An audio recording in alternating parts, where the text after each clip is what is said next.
Tempat ini, ITC Group menjadi yang pertama untuk mengelola dan melaksanakan pergub itu, di mana sampah di sini yang organik didaur ulang, yang anorganik dimampatkan, lalu dikirim ke Indosemen, digunakan sebagai bahan baku untuk kegiatan produksi mereka. Jadi residu yang muncul di tempat ini tidak menjadi masalah bagi lingkungan karena dia diuraikan dan dia dimanfaatkan ulang. Inilah idealnya pengelolaan perekonomian di Jakarta karena sejalan dengan ekologi. Saya khusus datang untuk menyampaikan dukungan dan mengirimkan pesan kepada semua.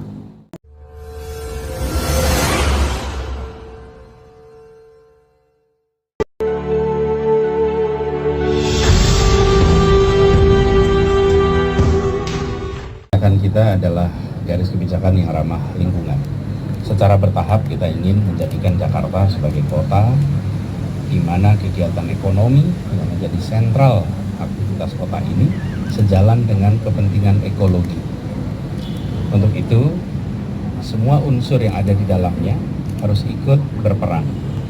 Salah satu komponen penting dalam pusat perekonomian adalah kawasan-kawasan usaha, kawasan perusahaan, seperti yang ada di tempat ini.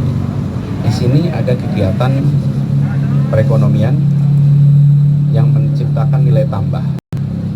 Tapi di balik kegiatan peningkatan nilai tambah itu ada residu, sisa yang kita biasa sebut sebagai sampah.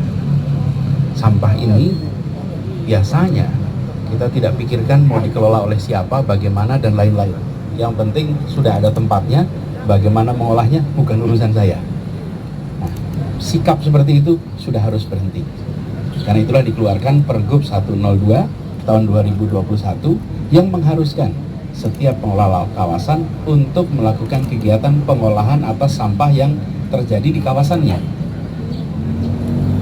Ada sekitar 1.300 ton sampah dari kawasan perusahaan seperti ini. Nah, tempat ini ITC Group menjadi yang pertama untuk mengelola dan melaksanakan pergub itu, di mana sampah di sini yang organik didaur ulang, yang anorganik dimampatkan, lalu dikirim ke Indosemen, digunakan sebagai bahan baku untuk kegiatan produksi mereka. Jadi residu yang muncul di tempat ini tidak menjadi masalah bagi lingkungan karena dia diuraikan dan dia dimanfaatkan ulang. Inilah idealnya pengelolaan perekonomian di Jakarta karena sejalan dengan ekologi. Saya khusus datang untuk menyampaikan dukungan dan mengirimkan pesan kepada semua. Mari semua yang memiliki kegiatan peningkatan nilai tambah di Jakarta, kegiatan usaha, belajar di tempat ini, lakukan hal yang sama, dan bisa mengatakan pada diri sendiri bahwa kegiatan usaha kami tidak merusak lingkungan hidup. Kegiatan usaha kami tidak menyisakan sampah yang membebani orang lain, yang membebani daerah lain. Yang kami kerjakan adalah meningkatkan perekonomian dan menjaga kelestarian ekologi. Pertanyaan inilah yang harus muncul di tiap kita. Dan saya mengajak kepada seluruh pengelola kawasan usaha, cek apakah sudah mengelola ini dengan baik atau mengambil pandangan kuno, yaitu taruh di tempatnya, biarkan orang lain yang mengurusi, cukup bayar bulanannya, mingguannya. Itu pandangan primitif yang sudah harus berubah. Sekarang kita masuk di era ambil tanggung jawab. Saya sampaikan apresiasi kepada ITC Group yang memulai ini sebagai contoh, dan harapannya nanti seluruh kawasan bisa melakukan hal yang sama.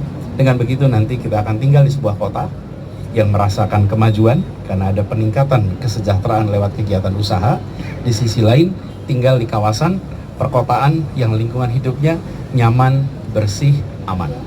Itu dari saya, terima kasih. Kalau ada pertanyaan silakan. Saya Lani, Pak, ingin menanya. Iya, selamat pagi. Pak mau menanyakan kalau boleh tahu udah ada beberapa perusahaan yang melakukan hal yang serupa dan tadi kan Bapak juga bilang akan ada aspek ekonomi juga Pak yang terdampak dari pengelolaan ini. Nah itu bagaimana? Ada apa? Aspek ekonomi Pak. Nah itu maksudnya bagaimana korelasinya Pak dari darurat ini lalu berdampak pada perekonomian juga. Dan pertanyaannya juga Pak sekalian untuk ITF Sunter dari ITF lainnya ini pembangunannya seperti apa Pak progresnya? Terima kasih. Sekalian aja berapa yang lain? Langsung. Yuk. Ini pakai.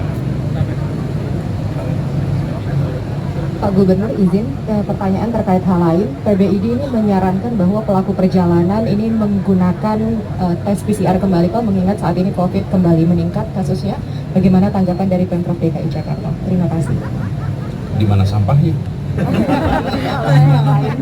Tadi sudah diwakilkan. Ya. Oke. Kalau Pak Bella dari CNN, kalau kan Pemprov menargetkan 1.300 dari RW yang sudah dikelola sampah secara mandiri. Kalau misalnya sekarang apakah targetnya meningkat dan tahun lalu berapa Pak realisasinya? Satu lagi Pak, kan sama kayak Hendro juga tadi memang COVID lagi naik nih Pak. Kalau misalnya di DKI sendiri apakah akan mengenjot untuk vaksin dosis keempat ataupun booster kedua? Terima kasih Pak. Ya, saya jawab yang lain-lain dulu dah kalau gitu ya. Nanti yang sampahnya Pak Asep yang jawab. Pertama, memang angka kasusnya meningkat. Tapi di sisi lain tingkat keterawatan itu masih relatif stabil. Yang mengkhawatirkan dari COVID ini adalah ketika membutuhkan penanganan di fasilitas kesehatan.